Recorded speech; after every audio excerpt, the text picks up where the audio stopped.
Bonjour à tous. Imaginons que vous vous promenez tranquillement en Chine dans les années 80 ou 90.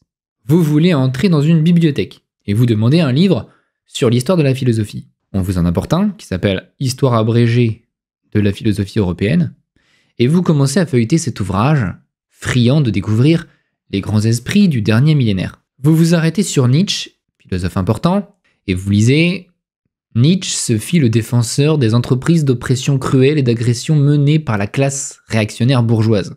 Sa philosophie reflète cette période où la classe réactionnaire bourgeoise adopte ouvertement une politique de dictature violente. » Et ça continue un peu comme ça sur des pages. Bon, vous sautez au passage sur Bergson, et vous lisez Bergson est un philosophe réactionnaire français qui illustre la façon dont à l'époque impérialiste, la classe réactionnaire bourgeoise s'oppose à la science. Il est l'expression d'un spasme aveugle de la classe réactionnaire bourgeoise qui se débat dans son agonie. Dites peut-être que ce sera mieux avec le passage sur Sartre, ce même Jean-Paul Sartre, qui a dit tant de bien de Mao en son temps. Et là vous lisez « L'existentialisme de Sartre est une école philosophique réactionnaire bourgeoise, expression de la décadence corrompue d'une classe monopolistique, philosophie morte de l'impérialisme ». Là, je crois que vous arrivez à un stade où vous allez refermer le bouquin. Ça ressemble à de la monopensée. Vous allez forcément vous poser des questions. Comment un homme a pu anéantir toute trace de philosophie dans un pays si vaste? Et on peut le dire plus sèchement, comment l'homme a-t-il pu détruire sa propre faculté de penser?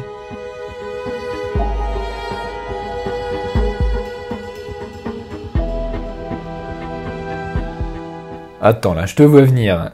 Ça, c'est un épisode sur Mao. Tu vas pas nous faire une réplique toute cuite de ta série sur Staline. Oh, pourquoi pas? C'était des bonnes vidéos, non? Bah ça, on laissera les spectateurs en juger si tu veux bien. Mais j'ai remarqué que tu fais toujours une association entre le socialisme, qui est une idéologie, Marx, tout ça, et le totalitarisme, la société totalitaire. Mais est-ce que tout, dans le totalitarisme, se ramène à l'idéologie socialiste? Pas sûr. Je suis d'accord que le lien est pas si évident. Au fond de moi, je pense... Je suis certain même que les thèses socialistes, dans leur ensemble et dans leur fondement, sont erronées, et qu'elles conduisent au système totalitaire. Et même si cette opinion que j'ai n'est pas si évidente à première vue, il faut comprendre aussi que on juge un arbre à ses fruits. C'est la récurrence du fait totalitaire qui pousse les historiens à se scandaliser du socialisme. Lénine et Staline n'étaient pas isolés dans leur pratique.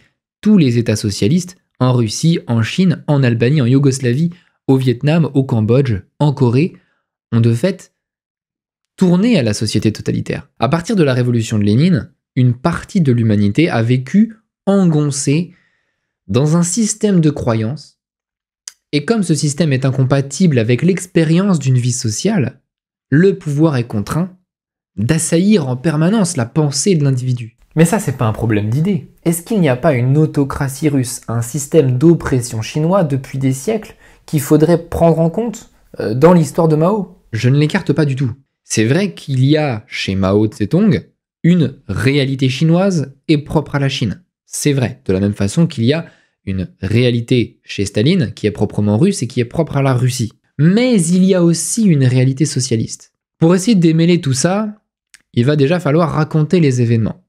Et peut-être, je l'espère, qu'on va débrouiller un peu tout ce qui s'est passé. Mao, c'est une figure incontournable. Il représente beaucoup. Je vais même faire une petite analogie si vous voulez bien. Nous, en Occident, le concept qui fait le plus l'unanimité dans la société, c'est la démocratie. Tu es d'accord avec ça? Je suis pas convaincu. Est-ce qu'on est dans une vraie démocratie? Perso, j'ai quelques doutes. Ouais, mais là, on s'en fiche, d'accord? Je suis pas en train de faire une critique du système. Qu'on soit dans une vraie démocratie ou non, dans tous les cas, tu sais très bien que l'ensemble des acteurs politiques, ici chez nous, se réclament de la démocratie. Que tu sois socialiste, que tu sois contre l'immigration, que tu sois pour la hausse des retraites, que tu sois pour le nucléaire, dans tous les cas, tu vas te donner l'étiquette de démocrate. La démocratie est un concept plutôt admis et répandu. En tout cas, si tu te lances en politique ici, tu vas nécessairement t'afficher comme démocrate, que ce soit par feinte ou par conviction, c'est un fait. Et d'ailleurs, je sais même pas si c'est une bonne chose. Ah ouais? Et pourquoi ça? T'es royaliste? Non, pas vraiment, mais les bonnes idées ne sont pas nécessairement les idées majoritaires. Tout ce que je veux dire, c'est que le consensus en Occident repose sur une idée. En Chine, l'idée qui fait consensus, c'est Mao. Mais Mao, c'est pas une idée. Non, c'est vrai, mais si tu veux faire de la politique en Chine, tu dois prétendre être dans la continuité avec le président Mao.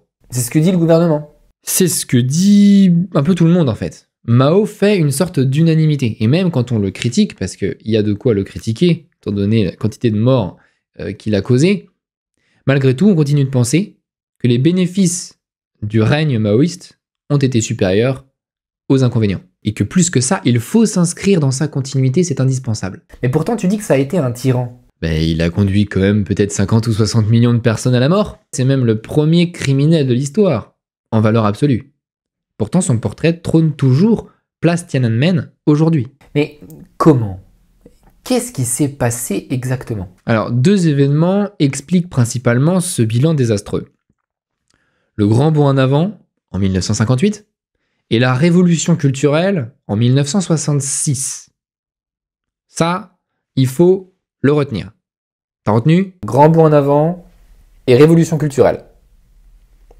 Mais j'ai toujours pas compris ce que c'est. C'est normal. Tu sais, c'est du marxien. C'est les mots qui veulent dire le contraire de ce qu'ils disent. Le grand bond en avant a été un grand bond en arrière.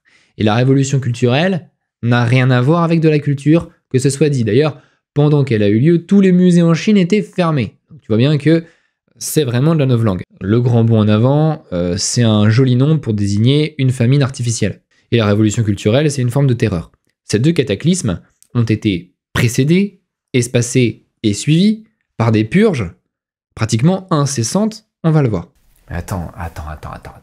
60 millions de morts, mais c'est 6 fois plus que les nazis. Et pourtant, j'y connais fichtre rien. Pourquoi on m'en a jamais parlé ? Pourquoi ça n'occupe pas une place aussi grande que la Shoah dans les livres d'histoire ? Je comprends pas. La réponse à cet étonnement que tu manifestes est en partie liée à un président américain, un certain Richard Nixon, mais voilà, on va lui régler son compte un peu plus tard. Mesdames et messieurs, aujourd'hui, sans haine et sans rancune, sans désir de l'accabler d'ailleurs, motivé par la vérité et par elle seule, nous allons lever le voile sur un homme qui fait consensus en son pays, encore aujourd'hui. Oui, un homme qui a eu l'amour de ses victimes. J'ai nommé Mao Tse-tung, président du Parti communiste chinois.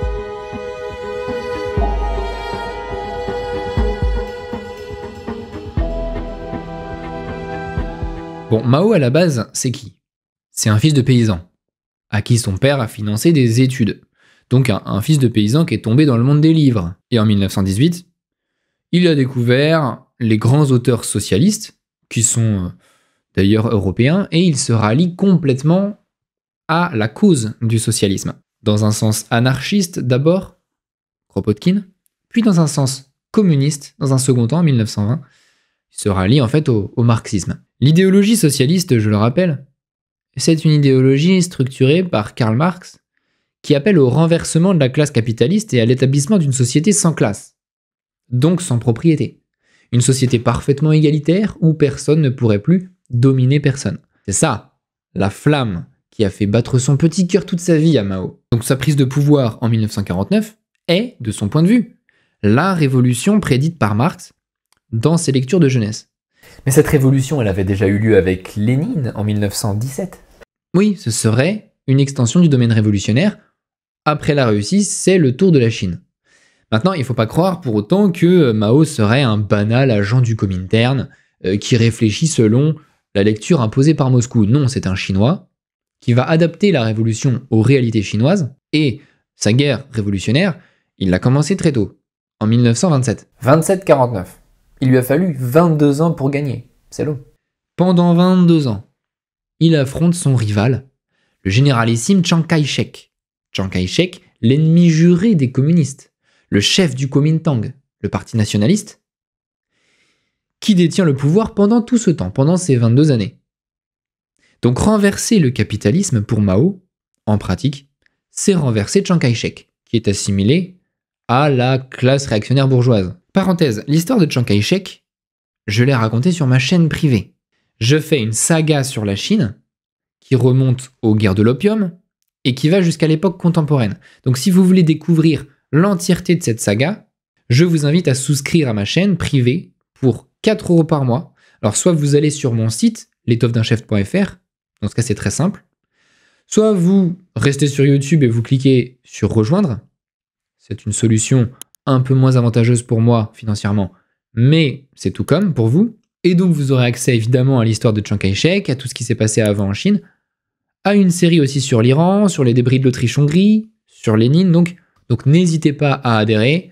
Cette chaîne, évidemment, j'ai besoin de soutien pour pouvoir continuer à la faire vivre. Si vous aimez mon travail, si vous trouvez que mon travail mérite de continuer, si vous voulez aussi avoir accès à de nouvelles vidéos, aussi bien sur mon espace privé que des vidéos gratuites, comme j'en fais très régulièrement, je vous encourage à me soutenir. Bref, reprenons. 22 années de lutte entre les communistes et ceux qu'on appelle nationalistes. Et pendant 22 ans, Mao a déjà occupé des fonctions politiques importantes. Cette période de 22 ans, on peut la couper en deux temps. D'abord, de 1927 à 1934, il est le chef de ce que j'appelle le Soviet central du Jiangxi, qui est une poche de résistance rouge dans les montagnes. Il n'est pas le seul, il y a d'autres poches de résistance communistes, et Chiang essaye de les anéantir toutes. C'est un territoire assez grand, à peu près 10 millions de Chinois qui y habitent au moment de son apogée, c'est beaucoup. Donc vous voyez que Mao a déjà établi un gouvernement bien avant, 1949. L'époque du Soviet central du Jiangxi, on peut dire que c'est une époque sanglante. Après, il y a la seconde partie, de 1935 à 1949. Alors là, Mao n'est plus dans les montagnes, il est installé dans sa base, la base de Yan'an, qui est en Chine du Nord, sur ce qu'on appelle un plateau de Leuce. Alors le Leuce, c'est du limon drainé par le vent. Et contrairement à la phase précédente, la phase de Yan'an est plus apaisée, puisqu'il conclut un pacte temporaire avec Chiang afin de faire front commun contre un ennemi extérieur qui est le Japon. Donc pendant la Seconde Guerre mondiale, Mao est un révolutionnaire en vacances, confortablement installé à Yan'an, ce havre de paix, hors de la portée de l'envahisseur, et tout se précipite à la sortie de guerre. Après 1945, les deux rivaux s'affrontent de nouveau, et c'est là que Mao l'emporte. Donc il était au sud, au Soviet central, et ensuite il est passé au nord. Comment il est passé de l'un à l'autre? Il s'est enfui? Entre la phase Soviet centrale et la phase de Yan'an, il y a une grande odyssée, une épopée digne d'un roman d'aventure, La Longue Marche, qui est un épisode quasi mythique. Je ne vais pas vous détailler tout ce qui s'est passé pendant 22 ans, mais il y a un certain nombre de choses qu'il faut savoir. Mais déjà, explique-moi ce qui est concrètement être révolutionnaire. Tu fais quoi? Des attentats, des embuscades? Il y a plein de façons d'être révolutionnaire. À la base, ce qu'il appelait révolution, lui, c'était une réforme agraire radicale. En gros, vous débarquez dans les villages et vous incitez les petits fermiers ou les ouvriers agricoles à tuer les gros propriétaires fonciers. Et ils veulent bien? Oui, parce qu'en Chine, les fermages sont honteusement élevés, les endettements sont nombreux. Il y a des formes de tyrannie dans les campagnes. Et si on fait la révolution, les fermiers n'auront plus à payer ces fermages et les endettés n'auront plus à rembourser leurs dettes. Mais tout ça suppose une certaine violence. Alors, j'insiste dessus, c'est pas une invention ce que je vous dis là. Il y avait de l'injustice dans les campagnes, et Mao, il a eu des soutiens parmi une paysannerie frustrée. Ça, c'est important. Maintenant, c'est de la violence. Les propriétaires fonciers sont maltraités, ils sont molestés, ils sont humiliés, ils sont exécutés. Mao assiste à une violence de classe. On pend des gens parce qu'ils sont trop riches, parce qu'ils apparaissent comme des exploiteurs. Donc ce n'est que justice. Justice, je sais pas. Vengeance, en tout cas. Oui, c'est une vengeance et on peut la comprendre. Maintenant, même si on admet cette vengeance, il faut bien remarquer qu'il y a un problème dans cette situation. Cette vengeance se répand très vite dans les campagnes et se prolonge sur des années. Et plus le temps passe, plus la définition du riche à pendre devient large et plus sa punition devient impitoyable. La révolution cherche à s'entretenir elle-même et il faut toujours des gens à tuer pour pouvoir exécuter les hautes œuvres. C'est tellement vrai que Lilisan, qui est un des grands leaders communistes de l'époque, avait écrit une lettre pour protéger son père contre ce qui pourrait lui arriver.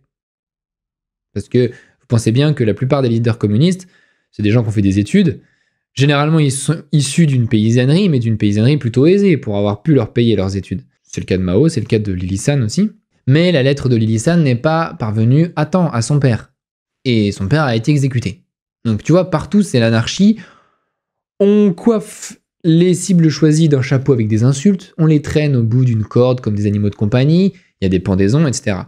Les réunions du parti sont l'occasion d'exhiber d'ailleurs les corps des pendus. Et Mao, il voit tout. Et non seulement il voit tout, mais il ressent une espèce d'extase. Une extase. Ouais, il est fasciné. Il écrit, c'est merveilleux. C'est le mot qu'il utilise dans son rapport. Il y a des têtes humaines plantées sur des bambous.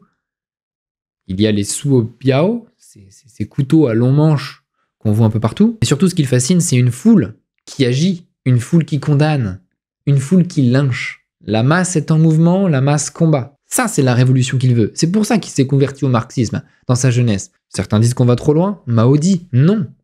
C'est le Robespierre de l'équipe. Non, on ne va pas trop loin. Non, il n'y a pas de dérive. Le pouvoir est au bout du fusil, nous dit Mao. Ce sont les instruments du renversement des classes que vous voyez là. Et il prononce déjà ce qui va devenir la citation la plus célèbre de sa vie. La révolution n'est pas un dîner de gala.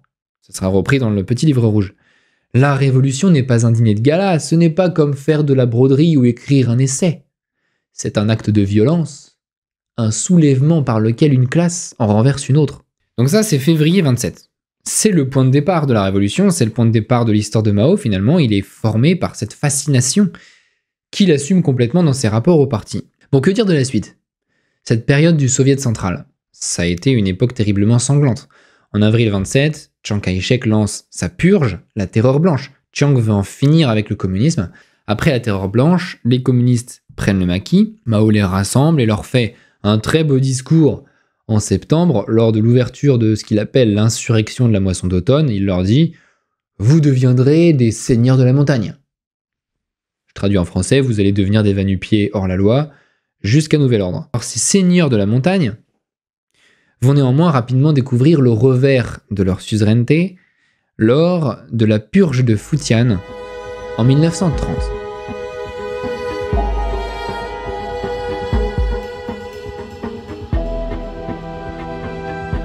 On a beau dire que cette guerre a été cruelle des deux côtés, c'est vrai, il y a quand même des spécificités dans la violence propre à Mao. Parce que dans la montagne, tu as beau être irréprochable sur le dogme, tu as beau connaître ton Marx sur le bout des doigts, ou ne jurer que par la dictature du prolétariat, si tu fais une erreur stratégique, eh bien tu es un ennemi du peuple. Une simple erreur conduit à la mort. Alors pour une erreur tactique, pas forcément, mais pour une erreur stratégique, oui, c'est fréquent. À chaque fois que quelqu'un est purgé, c'est qu'une divergence est apparue sur un sujet donné. En 1930, l'étoile montante du parti, Lili San, que j'avais cité tout à l'heure, a proposé de faire une grande insurrection générale dans toute la Chine. Mao trouvait cette idée très prématurée, et ça a été un échec. Ce qui est intéressant, c'est qu'avec l'éviction de Lili San, il y a de terribles tensions à l'intérieur du parti, entre ses partisans et ceux qui le critiquaient, et c'est là qu'apparaît la purge de Futian, qui est une première expérimentation de la terreur, vraiment. C'est un peu comme la révolution culturelle, mais en beaucoup plus petit, 36 ans auparavant. Mao assoit des tribunaux révolutionnaires dans le Soviet central pour mettre les régiments communistes suspects sous pression. On prend un officier au hasard, on le fouette à coups de nerfs de bœuf, jusqu'à ce qu'il avoue sa participation au complot. Alors il y a plein de manières de faire, tu peux aussi lui enfoncer des clous sous les ongles. Évidemment, dans ce système, l'aveu vaut preuve. Et donc on lui demande, par la même occasion, de dénoncer une dizaine de complices. Le malheureux dénonce, on le tue, on va voir les 10, et on recommence avec chacun d'eux. Vous imaginez la rapidité de la purge. Chaque confession entraîne un nouveau groupe de victimes, et chaque victime, une nouvelle confession. La purge de Futian a été hallucinante. Elle ne s'est pas arrêtée aux soldats, on a exterminé leurs épouses également. C'est un maquis, le Soviet central. Donc les hommes sont généralement seuls. Si leur épouse est avec eux, c'est que leur épouse est elle-même une militante. Et en Chine, où la famille est un peu la valeur suprême, tuer ou torturer une épouse, c'est le paroxysme d'une terreur efficace. Les femmes sont dénudées, leur corps est brûlé à commencer par leur vagin, les seins sont tailladés avec les canifs.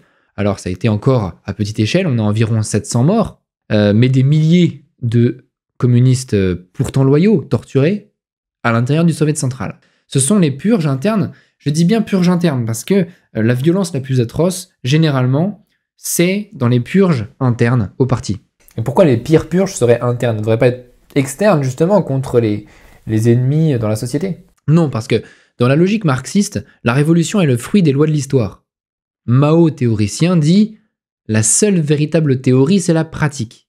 C'est parce que les agissements portent du fruit qu'on peut les considérer comme authentiquement révolutionnaires. Si tu es trop modéré dans ta lutte contre les nationalistes ou si tu échoues, c'est que tu mets des chances du côté de l'ennemi et donc du côté des capitalistes. Tu es un traître. Il faut purifier le mouvement de tous les traîtres. » Dans cette période cruciale, on évite la distinction claire entre l'erreur et la trahison, entre ce qui est involontaire et ce qui est prémédité. C'est vraiment une logique 93. C'est pour les mêmes raisons que pendant la Révolution française, les généraux perdants étaient condamnés à mort.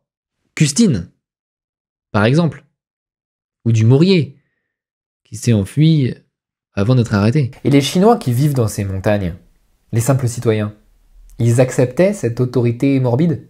Les paysans, ils sont plutôt circonspects. La zone rouge a quelque chose de carcéral. Déjà, elle est encerclée par les nationalistes, mais elle est surveillée aussi par les hommes de Mao. Tous les villages sont gardés par des hommes du Parti communiste.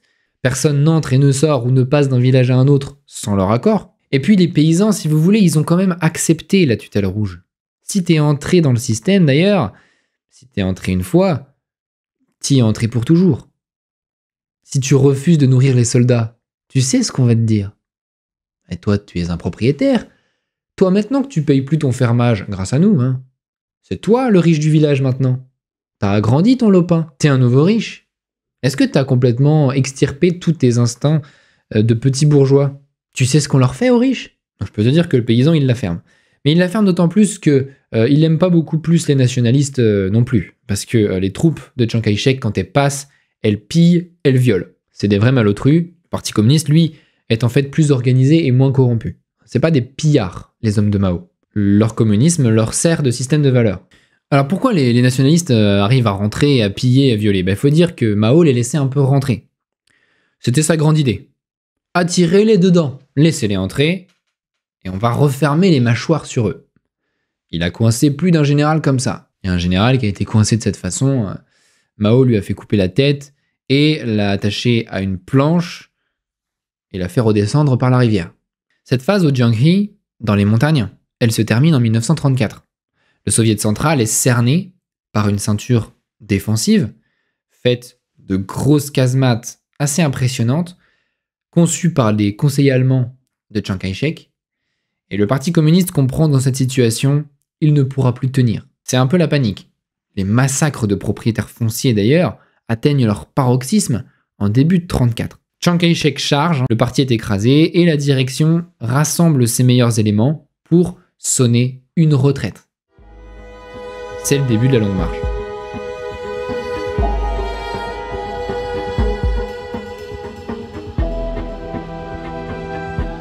La longue marche, c'est l'exploit mythique du Parti communiste.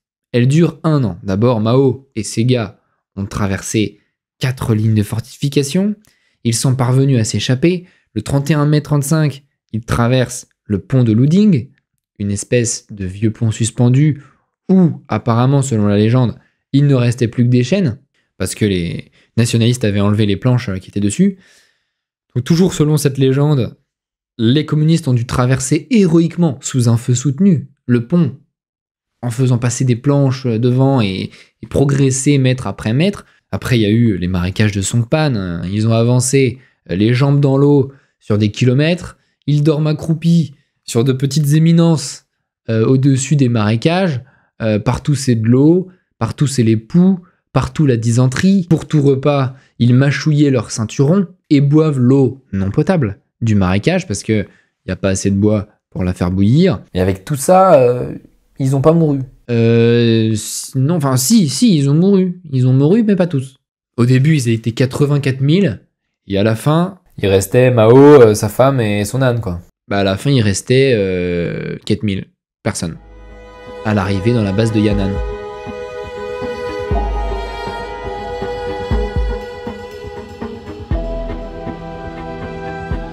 Bref, commence la deuxième phase, la base de Yan'an. Là, on sort de la violence extrême pour rentrer dans une période peut-être plus relaxante. Il y reste plus d'une décennie à Yan'an. Il fait la paix avec Chiang en 1936 par l'intermédiaire du négociateur attitré des communistes, l'infatigable et le très efficace Zhou Enlai, pour faire face à l'agression japonaise. À Yan'an, Mao Tse-tung tente de nous faire croire qu'il est un vieux intellectuel sage et avisé. Fini la dure vie du maquis, c'est une période où il se met à écrire de longs traités marxistes, il fume de la cigarette, il prend de l'embonpoint un petit peu, caractéristique impériale en Chine d'ailleurs, il joue aux cartes, il a tout un tas de maîtresses, il reçoit aussi le grand journaliste américain, Edgar Snow, qui va lui faire une interview propagande en or, destinée au monde entier, et qui a eu son importance pendant la guerre. Mais il a fait la guerre aux Japonais, non? Oui, je rappelle, 1937, début de la Seconde Guerre mondiale en Extrême-Orient. 1937, agression japonaise contre la Chine. Peng Dehuai, un vétéran de la Longue Marche, lance ce qu'on appelle l'offensive des 100 régiments pour saboter les lignes ferroviaires utilisées par le Japon. Et donc on peut dire que Mao fait une bonne résistance, c'est-à-dire qu'il harcèle l'ennemi, mais qu'il garde quand même son indépendance. Il raffermit son contrôle sur la Chine du Nord, l'administration de Mao Tse-tung est en bien meilleur état que celle de son adversaire Chiang Kai-shek, qui est complètement dépassé par la corruption et l'inflation. Je raconte ça en détail dans ma série pour mes adhérents privés. Mao fait figure de bon élève pendant la Seconde Guerre mondiale, il s'achète une réputation d'homme d'État crédible. En 1945, c'est la libération, Chiang et Mao sont de nouveau face à face.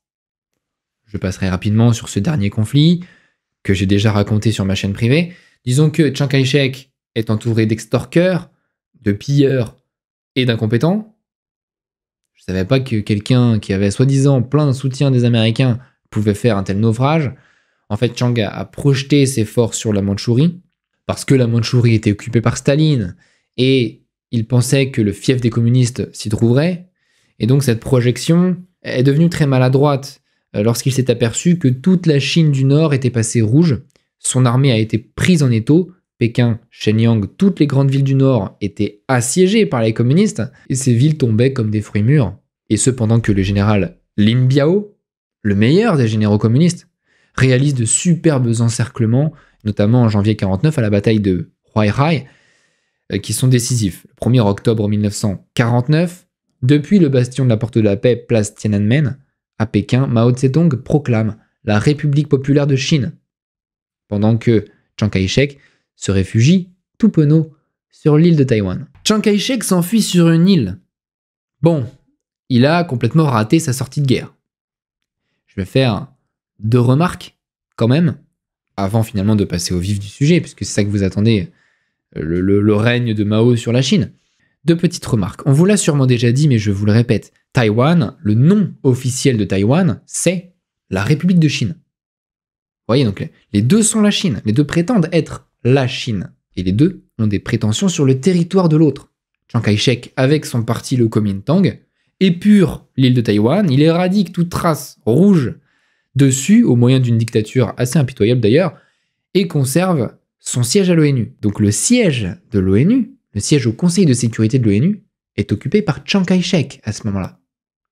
Chiang Kai-shek fait partie des 5 membres permanents, et il représentait alors la Chine. Situation qui va durer assez longtemps. Deuxième remarque, plus importante encore que cette histoire de double Chine, personne en Chine continentale ne regrette le Kuomintang à ce stade. Mao, déjà en arrivant, il a réussi à juguler l'inflation. Ce que Chiang Kai-shek n'avait jamais réussi à faire en 10 ans. Donc, personne en Chine est en train de dire « Oh non, Chiang Kai-shek, s'il te plaît, reviens ». Au contraire, on ne sait pas encore à quoi ressemblera l'avenir, mais on sait très bien, tous les Chinois le savent, que le Kuomintang était truffé de voleurs et de menteurs. Donc Chiang, il n'y a pas de souci, on va le laisser sur son île, ça nous va très bien. Chers spectateurs, vous êtes certainement inquiets, et vous pouvez l'être. Jusqu'ici, on peut dire 3 choses de Mao. C'est un terroriste dangereux, on l'a vu à l'époque du Soviet central. C'est un aventurier héroïque, on l'a vu pendant la Longue Marche. C'est un stratège hors pair, on l'a vu à l'époque de Yan'an. En 1949, Mao, grisé par ses succès, rend visite à Staline pour la signature de l'alliance militaire, une alliance toute naturelle, entre pays socialistes, et au moment où ils allaient évoquer leurs désaccords, qui sont nombreux, Staline lui coupe la parole. Il lui dit ceci. Ne parlons pas de nos désaccords. Vous êtes un vainqueur maintenant. Les vainqueurs ont toujours raison. C'est la règle. Rappelez-vous ce que disait Mao. La seule véritable théorie, c'est la pratique.